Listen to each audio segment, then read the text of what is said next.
अस्सलामुअलैकुम नाज़रीन, JN news HD के साथ मैं हूं नाइला भट्टी। नजर डालते हैं आज की अहम खबरों पर।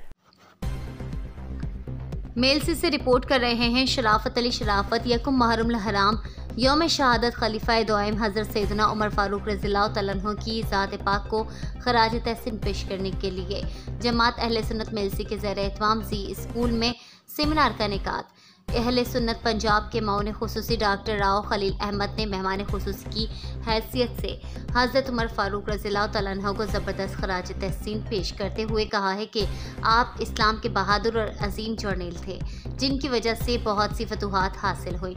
Journal physician doctor Suleman Rana ने मुतालबा किया है कि आप रज़ियल्लाहु तआला अन्हु की शहादत के दिन को सरकारी तौर पर मनाया जाए। मोहम्मद असलम खान यूसुफजई ने कहा है कि जमात अहले सुन्नत 7 अक्टूबर को यौम ख़त्म नबूवत मनाएगी।